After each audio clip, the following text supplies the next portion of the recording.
Welcome to Groom House Museum's podcast, At Home with the Picts, a crafted legacy. I am your host, storyteller Eileen Budd, and throughout this podcast I will be taking you on a journey with me around Scotland and beyond, exploring Groom House Museum's collection, speaking to contemporary craftspeople, artists and musicians whose work uses the same or similar techniques to the Picts. In this podcast, we will meet stone carvers, weavers, and carnix players. We will speak to academics, archaeologists, and blacksmiths, and together explore how the Picts lived and how they made their art. Because, as George Bain once said, theory may inform, but practice convinces.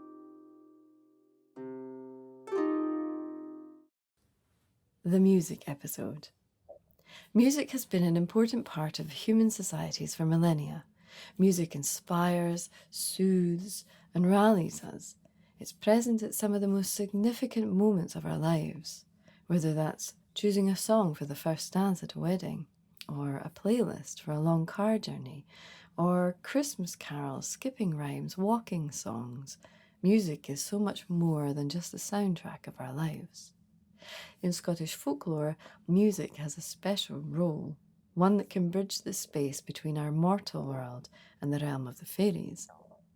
In our stories, fairies love music, but are not able to play it themselves, and so they capture human musicians, pipers, fiddlers, and have them play the fairy ceilidhs for all eternity.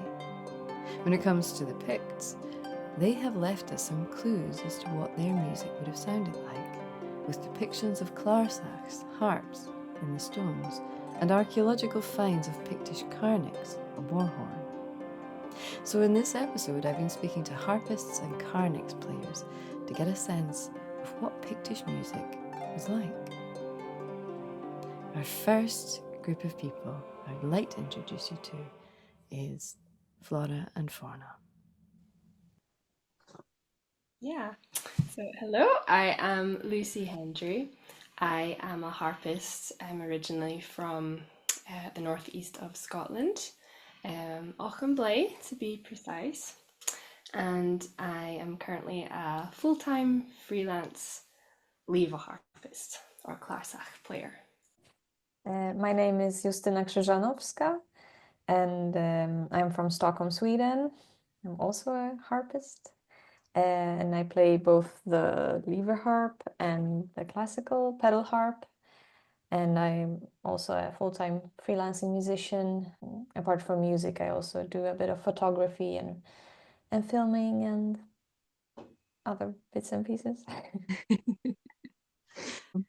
I wonder if you could tell us a little bit about what drew you to playing the harp. I started with the harp because I first began piano lessons. So I started piano at the age of 5, and my teacher at the time, she also played the harp. And the instrument was always sat in the corner of the room where I was getting my piano lessons. And I don't know, I was just very much drawn to this instrument and expressed a desire to learn it. But my teacher said, well, wait until you have the grasp of the piano because they're quite similar in terms of the way they function. And then I'll get you started on the harp. So I was about 8 when I was able to start taking harp lessons. Yeah, and then it was quite a smooth transition from the piano to the harp. And I've never really looked back from that. Yeah, that's me, Justina. I grew up in a kind of musical family, or both my parents had a passion for music, but more like on a hobby level. And yeah, we always had music around us, and Dad always found obscure CDs. And he once brought home a CD called La Harpe Celtique. So it was a Breton harp music in a Breton music band. And they had actually 2 harps, 2 wire-strung harps, and then like other various instruments. And I just really liked that CD and listened to it on repeat. And And then my parents asked me, "Oh, what instrument would you like to start playing?" I was, "Oh, maybe harp." But harp in Sweden is quite, or it's very rare. So we had some difficulties to find a teacher. And at first, we only found like nyckelharpa players and teachers. And nyckelharpa is like a traditional Swedish instrument, but it's very different from harp, although it's called like keyed harp, and it's more it's a kind of, what do you call it? Like it's a string instrument that you play with the bow, so more like a violin, not at all like harp. And then I was like, no, I don't want to play this at all. And then we managed to find a teacher in the end. And is there a specific type of harp that you especially enjoy playing? We both play like the lever harp or the klarsach.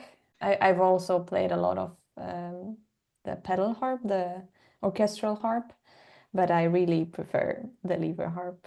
And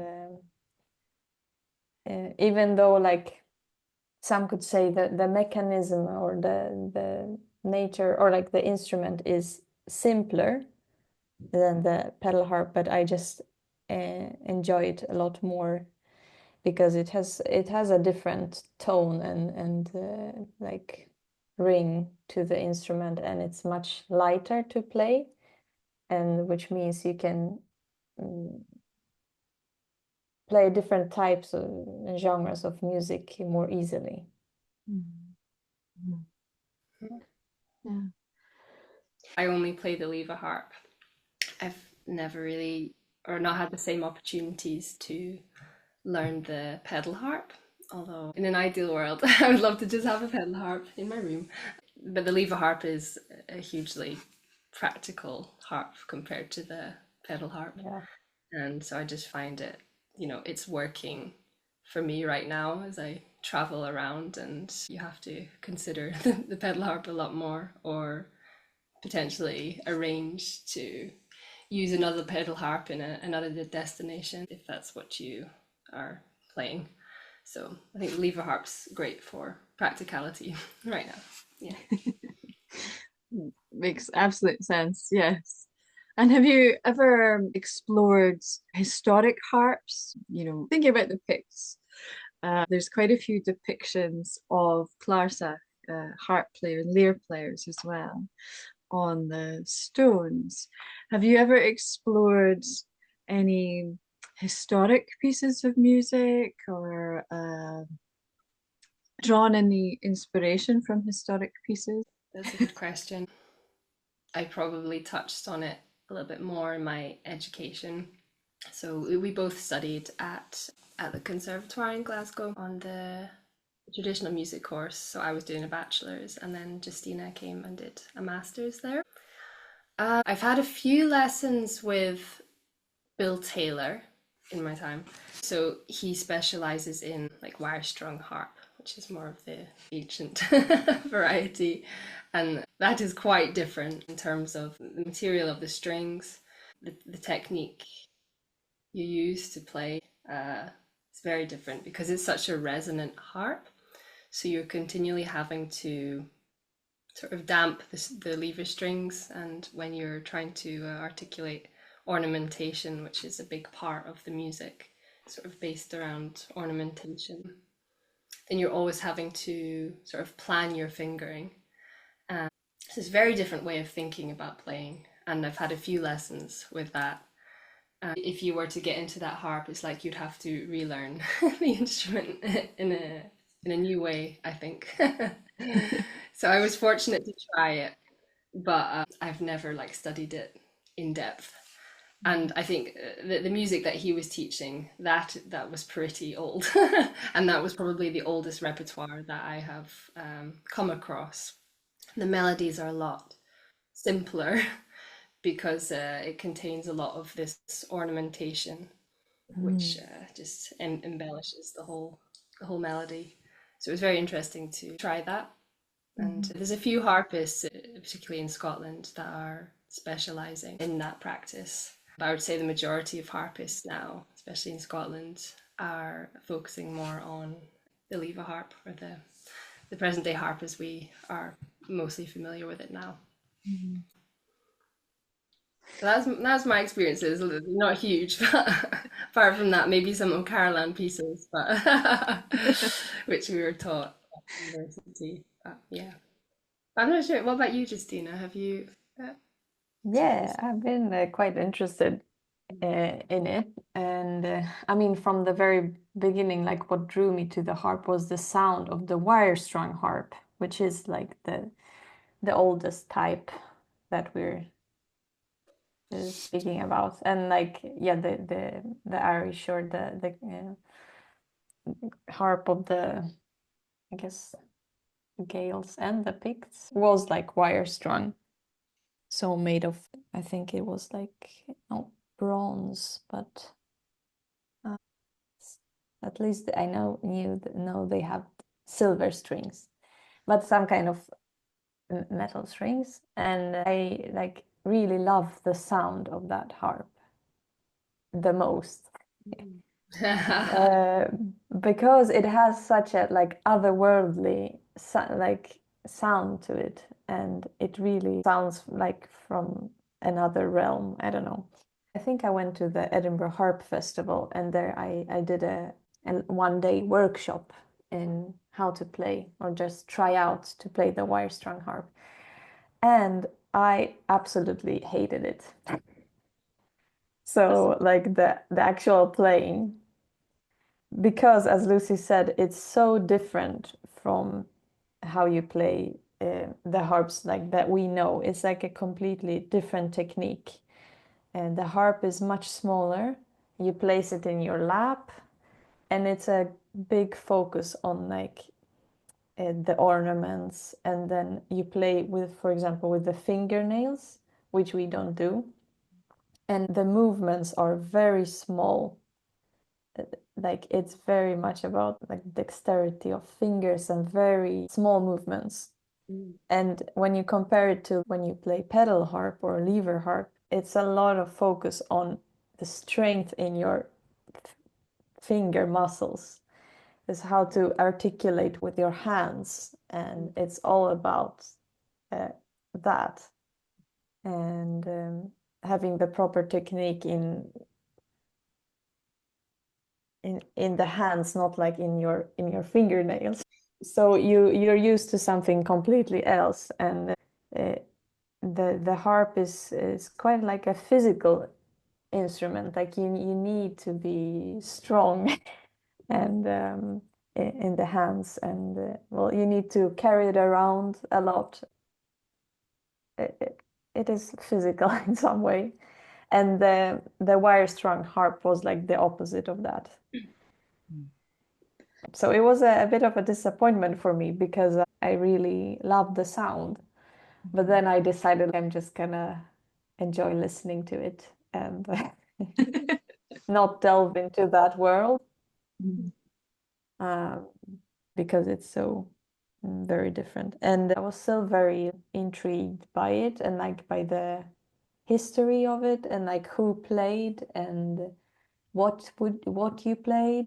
I actually did my bachelor's thesis. I wrote it about the oldest manuscript that like the oldest harp music that exists like in notated form, Mhm. and which is called the Robert ap Hugh manuscript from Wales. Ah. So I was researching that and finding out what it is, and the harpist Bill Taylor that Lucy mentioned, he's like one of the people who has done a lot of research about it. And then there's um, some people who don't play harp that have only like in academic ways read about it, but also an Irish harp player called Paul Dooley that plays the music as well. And it's notated in a very unique way because it own like this, I guess it was Robert ap Hugh, this person, he wrote it down in a um, like he invented his own way of writing down the music. So it's like you have lute tablatures that are, well, maybe they're more standardized, but there was no like harp notation or harp tablature, so he just made up his own, but it was very short-lived, so only this manuscript exists in this notation. Wow. And I had this idea to try and decipher it and try to learn how to read it. And then maybe, because no one has published a book like with regular sheet music, so that it could be accessible to people now. So no one has done that. And then I was like, I'm going to be the first one to do this. But then yet another disappointment. um, I found out, so like the problem why people haven't done it is that all the notes are notated, but the rhythm is not. So there's different ways of interpreting how you would play it, like in terms of rhythm and tempo. So I gave up on that. But I found out a lot, and then, well, there are recordings done by Bill Taylor, for example, or Paul Dooley, but they are also like they're not the same, so they have interpreted in different ways, and yeah, but that I think that is the closest we can come to knowing how it could have sounded back in the day. It's really fascinating. And it's interesting as well because with regards to the Picts and ancient cultures, the current theory is that a lot of it was oral tradition, and a lot of our music in a more contemporary way, like 18th century, a lot of that music, our mouth music, Portuguese, it was passed down orally. So you have this kind of thing where things are being taught by listening and doing much more than actually, like you're saying, like writing down a standard music or putting it into writing and recording it that way, which is interesting because we rely so heavily on that now, and much less in the kind of like the oral tradition we're learning by listening or hearing. When you're saying ornamentation in music, can you tell me what that is for people who don't play music? Can you explain what ornamentation is, and also dampening, how you would do that on a harp? Yeah, well, I guess ornamentation is a way of embellishing a note, you can say. So instead of just playing one note like ding, maybe there's different ways of doing it or different patterns of playing very quick notes, like immediately before that note, just to decorate it. So instead of ding, it could be da da ding, or instead of ding, da da da ding. So here you're kind of creating a miniature phrase, like around this one note. So harpists love to decorate melodies.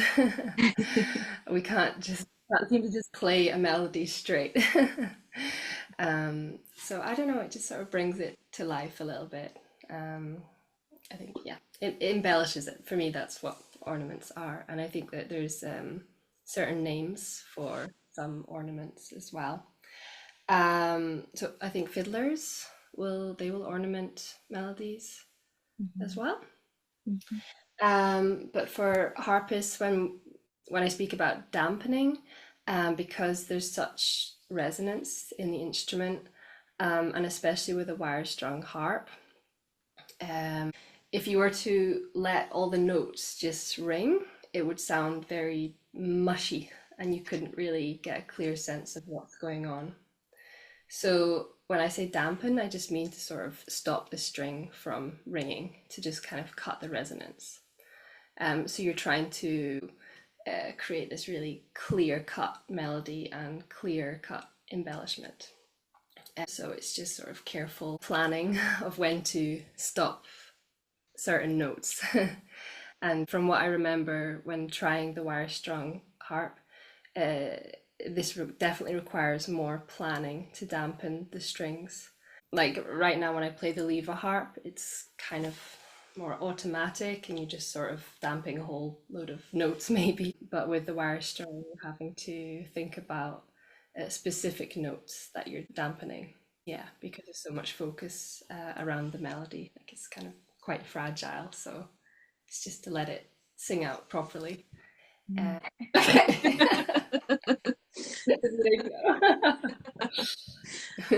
And when talking about your music, when we're looking at the sculptured stones of the Picts and looking at what they're creating, you can see an inspiration that comes from nature. And I would imagine that that would be very similar to when they were writing music, when they were creating music, they would draw from, natural sounds and things within nature. Could you tell us a little bit about how you draw inspiration from nature for your music?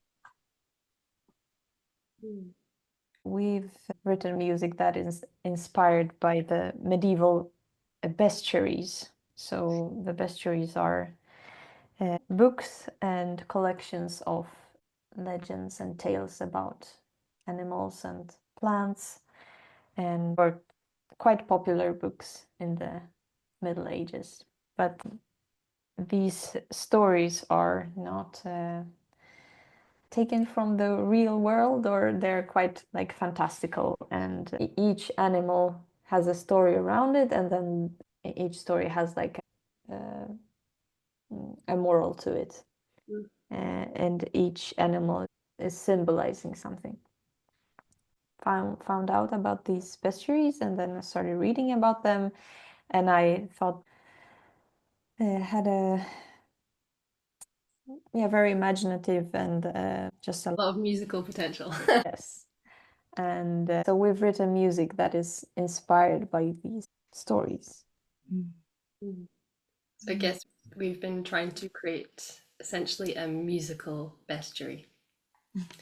So sort of bringing the bestiary to life for a 21st century audience. So I'm asking all the artists and all the creators I'm speaking to, if you could travel back in time and ask a question to an ancient musician, a Pictish musician, assuming you could understand each other, what would you ask?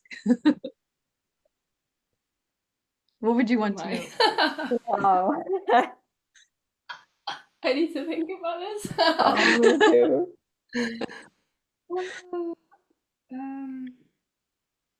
I guess I would just like want to hear what they played, and just how it sounded. Teach me how to play.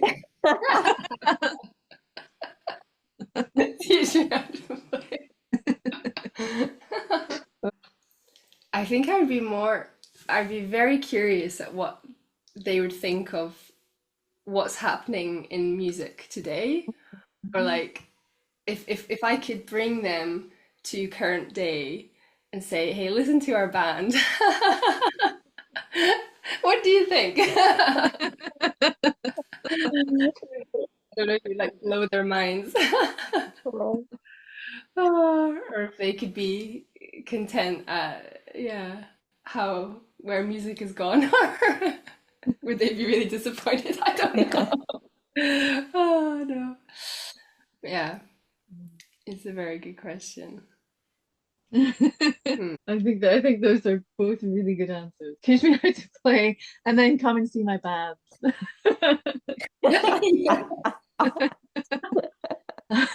Love it. Thank you both so much.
the end of night, the rising of the sun with notes cascading from its heart. A song of love, a song of life, the nightingale it calls the end of night, the rising of the sun with notes cascading from its heart. A song of love, a song of life, the nightingale it calls the end of night, the rising of the sun with notes cascading from its heart. A song of love, a song of life, the nightingale it calls the end of night, the rising of the sun with notes cascading from its heart. A song of love, a song of life, the nightingale it calls the end of night, the rising of the sun with notes cascading from its heart. A song of love, a song of life.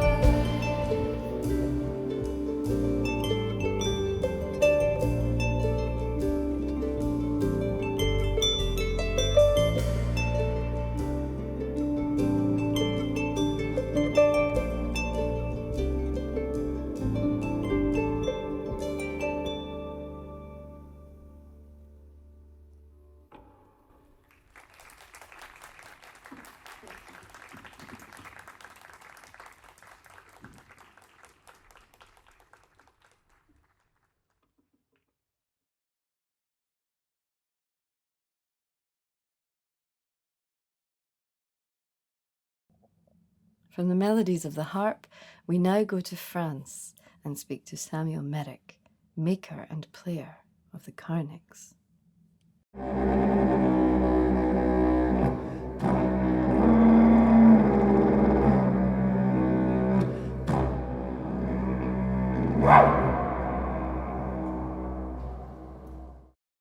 I'm Samuel Merrick.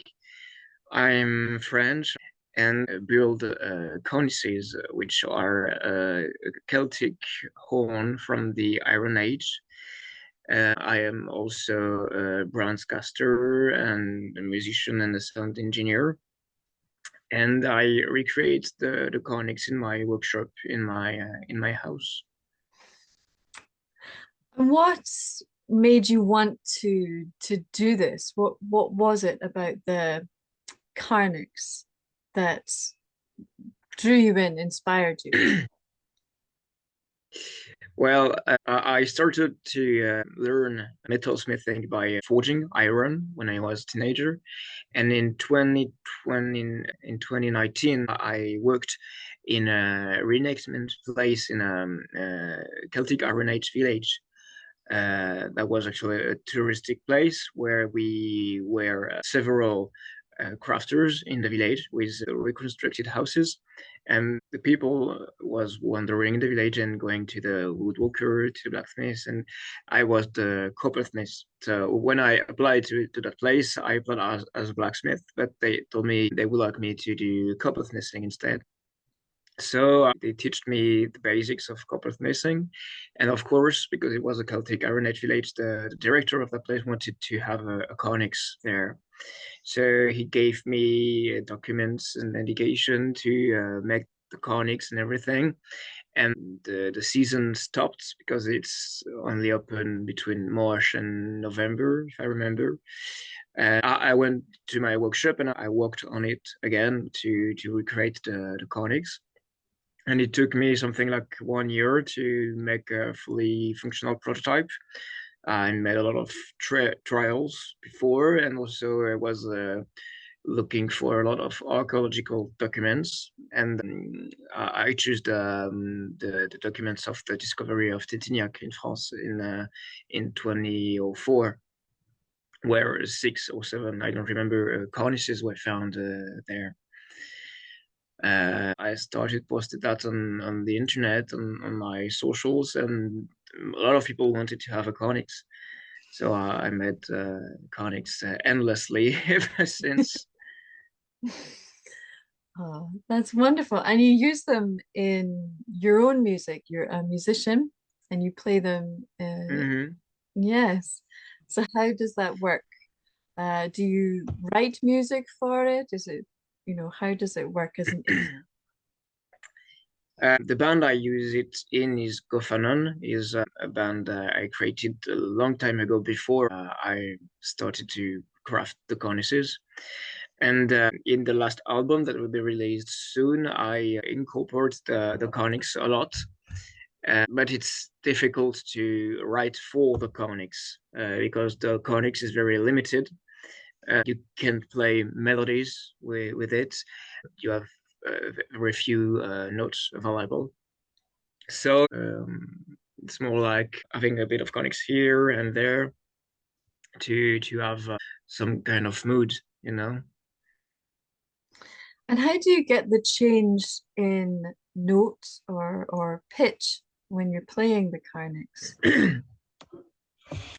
Everything is made with the mouth and the shape of the lips and the intensity of air blowing.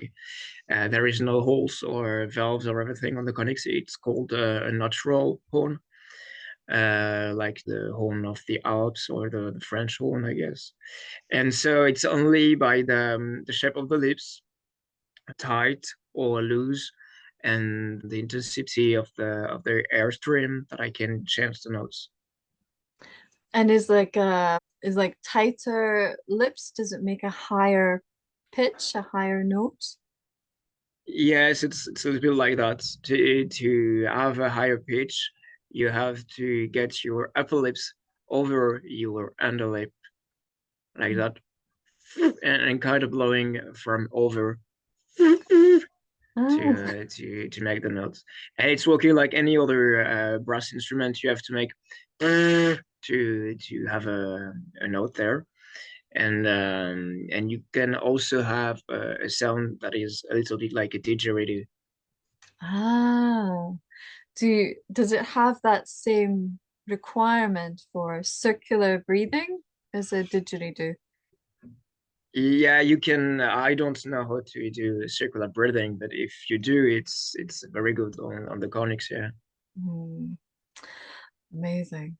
And do you think the original ones, the Iron Age ones, the kind of sounds, would they be similar, do you think? Like really similar? Yeah, I think they would be really similar because on the wind instruments, the wind instruments are not like wooden instruments like the guitar, for example. If you change the wood on the guitar, you have a different sound. But on wind instruments, it's actually the air inside the pipe that vibrates and not the pipe itself. So as long as you respect the size and dimension of the original instrument, you will end up with the same sound. And I have the same dimensions and the same mouthpieces also. So I guess we are very close. That's incredible to me that you can make something and then play it and have that sound, it's that direct link from, thousands of years Yeah, ago. sure. Yeah, to Yeah. right now. It's wild. And when you're making the carnix, do you make it absolutely everything from scratch, or are you ever tempted to like use pieces of other brass instruments as a base? I don't use pieces of other brass instruments because there is no other brass instrument that is similar to the conics. I do everything except the first cast of the mouthpieces and cutting out the shape of the crest because they are very hard and long to do. So the casting of the mouthpieces is done by a foundry in the northeast of France, and then I rework them on a lathe, and the crust is cut with high pressure water cutter, metal cutter, and all the rest I do it out of bronze sheet. I buy a bronze sheet from factory, very precise thickness, and I form them. It's like any other job, like in coppersmithing. It's the same techniques, and it's the same techniques that was used to make brass instruments back in time. Yeah, amazing. And the head, the crest of it, Does the shape of that change depending on the sound that you want to get from it? Does it change the sound?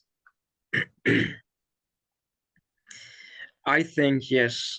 I always do the same head, but I think the head is working a little bit like the bell of modern brass instruments. He helps having the sound to be projected. So without the head, when you had the head, obviously you have the notes the key is a little bit lower because you had a length, and the more length, the lower it is. But also it changes the projection of the sound in space. Oh. So if you had like a longer, like a larger head on it, you would get like a kind of more of a projected tone or voice, is that? Yeah, maybe. Yeah. How effective do you think it would be as a war horn, for armies? Like, I think it will be pretty effective. Also, it will depend of the landscape, but when I play it here, uh, I live in the countryside in the middle of not so much people, but I know the people around in the houses hear it, and the landscape here is not so flat. There is a little bit of hills and things like that, and I know that the sound goes almost 1 kilometer away, maybe. wow. But also, if you play it on a flat land, it will not go that far, I guess, because the resonating in the hills is helping. Mm, that's interesting because, of course, thinking about the Picts and the landscape of Scotland and the similarities of our Carnicks and those in France, the landscape Mm-hmm. is much more, yeah, quite mountainous and it can be different. Oh, So, yeah, yeah, so that's interesting that would kind of add a bit of an amphitheater uh, to it. yeah, yeah, yeah. Yeah. And do your neighbors mind if you're summoning them by Warhorn? No, no, they say it's okay. I don't play it quite often. Actually, the only moment when they hear it, it's when I'm tuning it. So I have to be in my workshop and play and tune and play. So that's the moment when I play it the most. Yeah. How do you tune it then? Like you make it, you made your Carnix and you try to play it. Hmm. And if you're not happy with the tone, like how do you tune it? I have to cut little pieces to have it shorter, or I have to add tube length to have it lower. Because of course, if I follow the archaeological dimension, it's not in tune because the instrument is dating before that musical theory was standardized in Europe. So it belongs to something else, and I have to adapt to today's music theory. So when I'm finishing it, I put the mouthpiece at the end of the tube. I play it, and I am looking at my tuner. And if it's too low, I cut like 1 centimeter, and I go every centimeter. I cut 1 centimeter at a time, and I play and see if it's good. At some point, it's working. Yeah, wow. That must take some time though. It's okay. Right now, I'm used to it now. I almost know what length I have to remove to reach the note because I did it so much time. So it's okay. And do you go for like a D note, a G? Where do you go for? Yeah, yeah, yeah. So the Cornix is a natural harmony.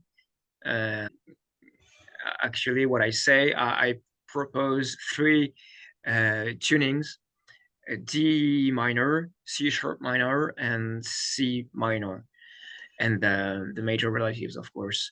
And it's not for example, with the G minor mouthpiece, it's not the the modern scale of D minor. It's the conic scale, but that works to play along with a song that is in D minor. So I don't remember the notes of the D minor tuning, but it's something that works for D minor. Yeah, So amazing. I make sure all the notes are in tune. Yeah, oh, that's fantastic. Yeah, it makes sense that you would need to do that in order to play with the band. Of course. Yeah, Yeah. yeah. I don't make another kind of horn, but I did a straight horn, which is the same dimension as the conics, but without the head and the crest and the ears. But it's the same pipe length and the same mouthpiece. And I call it a practice conics. And it's also work as a medieval apocalyptic horn. You know, did you see the angels with the big straight horns? It's the same design.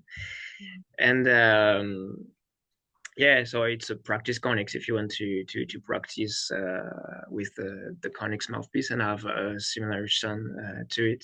And what's it's interesting, it's that the power of the instrument is not at the same place than the conics.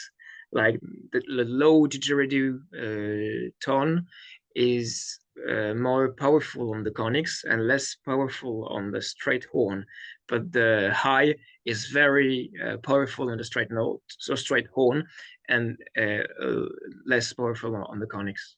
Wow, that is interesting. The sound of the apocalypse is not as not as powerful on the horn.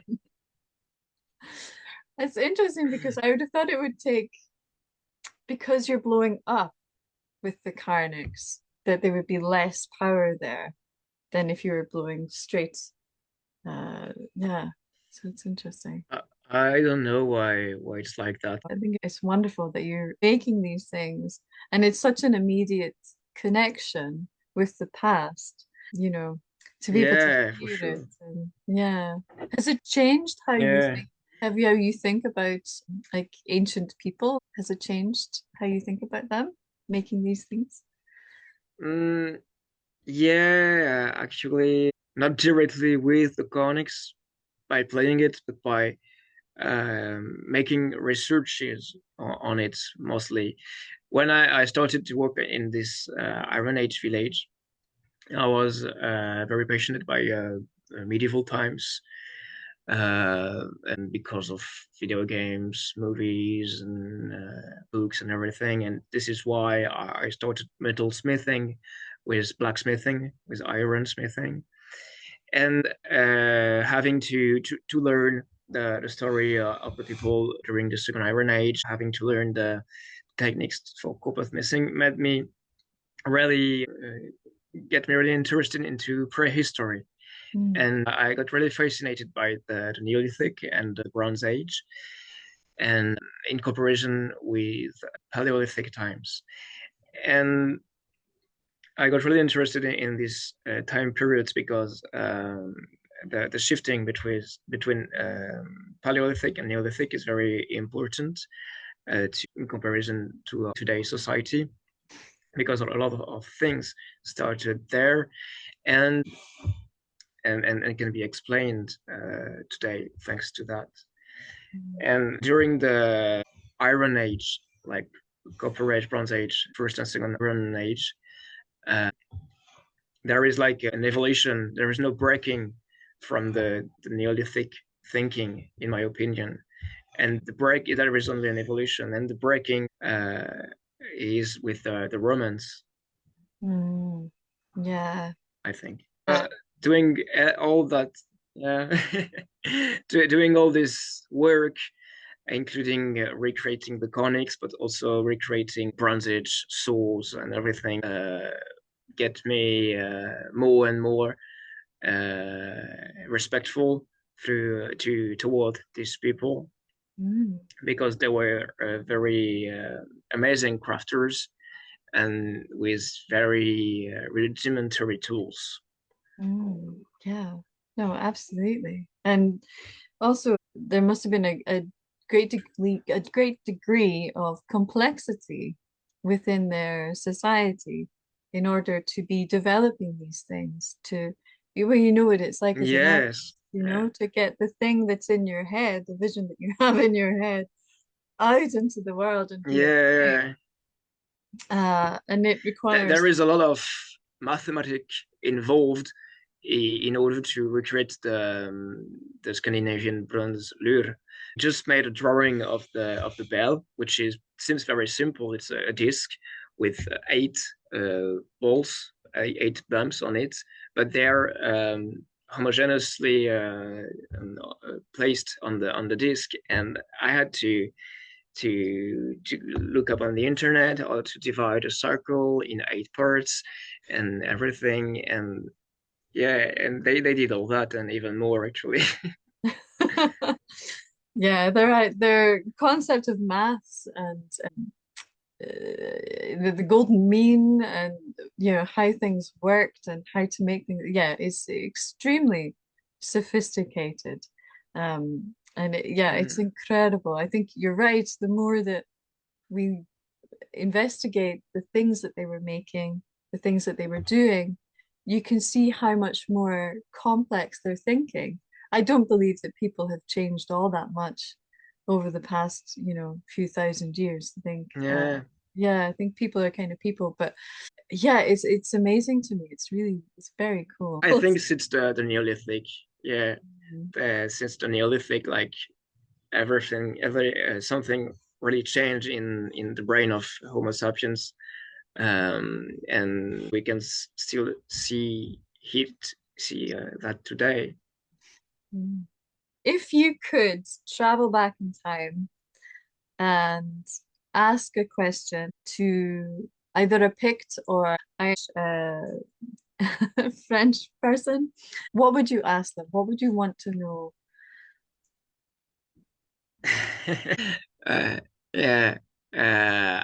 About the conics, I will ask, how do they, I don't know, there is so much thing to ask about the conics and how it's made.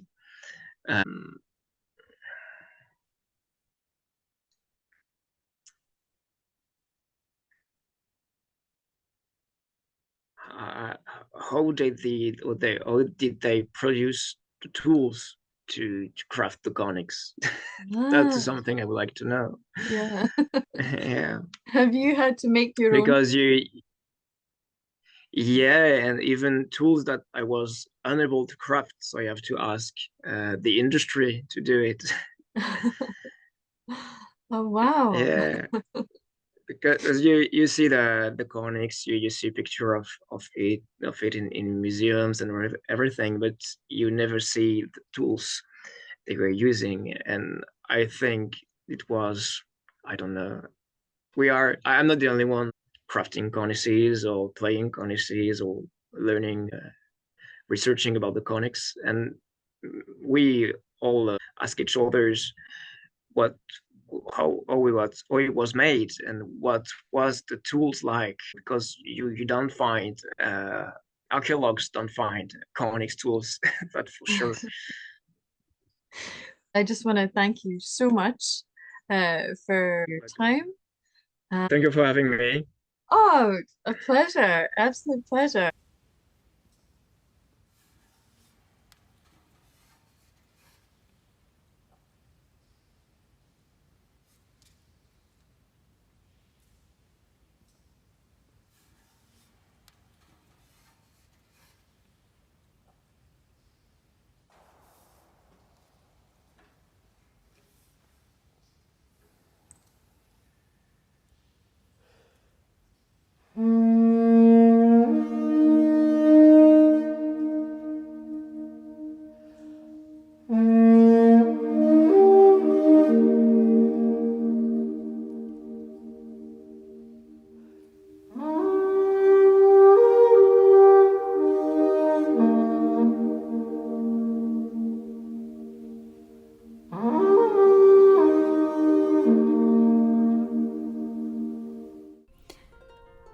I hope you enjoyed this episode of At Home with the Picts, A Crafted Legacy, and if you did, please tell your friends, share it, help us get the word out.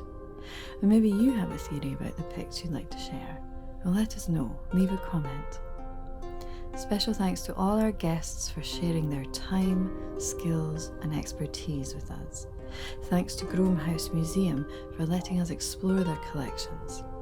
Huge thanks to Debbie R. Moore for the wonderful sound design, and of course, special thanks to the Heritage Lottery Fund for their support in making this series possible.